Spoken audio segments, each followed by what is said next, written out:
Hello, and welcome to this episode of the Hinduism 101 series. We're nearing the end, and we're realizing you might want to revisit some of these episodes, maybe brush up on some of those fundamentals of Vedanta.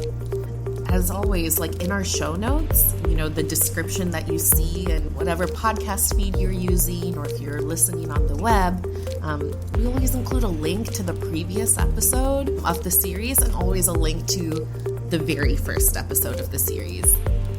So definitely go back and start reviewing, listening, because we have an exciting new series starting on August 18th. More on that soon. Anyway, in this week's episode, do you remember the concepts we've learned so far? What is the most important factor needed for us to continue on this journey? Let's listen to Vivekji's guidance. Hari Om, and greetings from Niagara Falls. I'm going to begin with a verse from Srimad Bhagavatam. I'll read this in a literal sense and then connect this to our course. This is the 4th section, the 11th chapter, the 3rd verse. Titikshaya karunaya maitriya cha kila jantushu samatvena cha sarvatma bhagavan samprasidati. Raja Manu shares this insight with Raja Dhruva. So what does he say? Titiksha. What is the English word for titiksha? Share with me in the chat. Endurance. Karuna. Karuna in English, compassion. Maitri. In English, Maitri, friendliness. Cha kila jantushu, one should have endurance, compassion, and friendliness to all of creation. Jantu doesn't mean your family or humans. This also includes animals, plants, stones. And samatva or samata. What does that mean in English? Samatva, samata, balance. Sarvatma. You should feel balanced with all of diversity. Bhagavan samprasidati. This is what will make our Creator happy. Raja Dhruva, when he was 5 years old, within 6 months, was able to see the Creator, able to feel Bhagavan within himself. You all know that.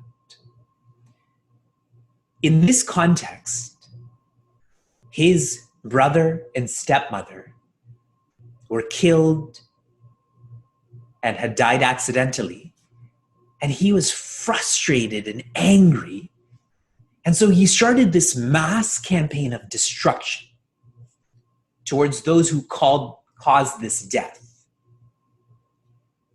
And his grandfather, Raja Manu, comes and says, if you want to make your Creator, if you want to make Bhagavan happy, then these are the virtues you must live with towards all beings. What I'm showing to you right now, seeing God within oneself is difficult. Seeing God without oneself as an outside in another is more difficult.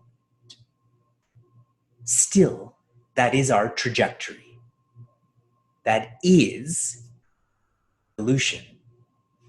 And this is what Raja Manu's pointing out to Raja Dhruva. You've seen God within, yet you've restricted him to within yourself because you're destroying all of these beings.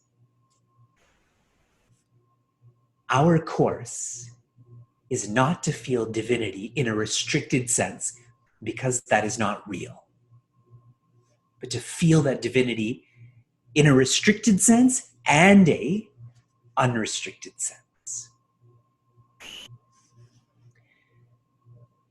The foundation of Sanatana Dharma is Brahman, Bhagwan, Shastra, Sadguru, Shishya. Checked off for everyone. Your notes, your thoughts. The function of Sanatana Dharma. One functional aspect that we've addressed is avatara, or manifestations. We referenced Bhagavad Gita's chapter 4, verse 8. Another function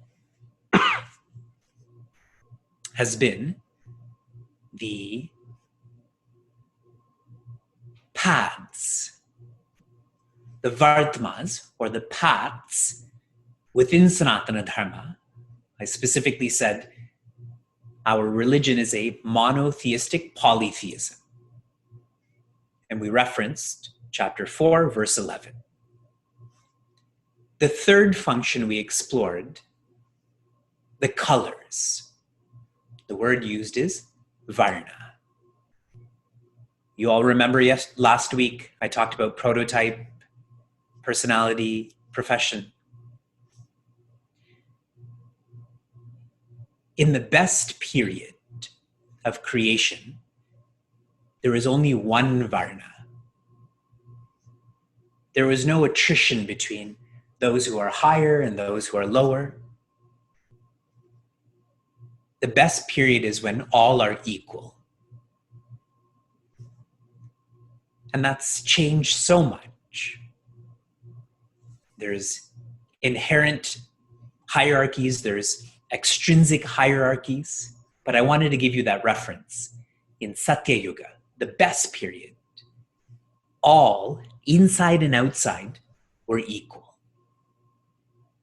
The best is oneness, or Advaita. And reflecting on this more, lots of times we read that Brahmanas, or the thinkers, are more evolved than the Kshatriyas, or leaders. You've read that before.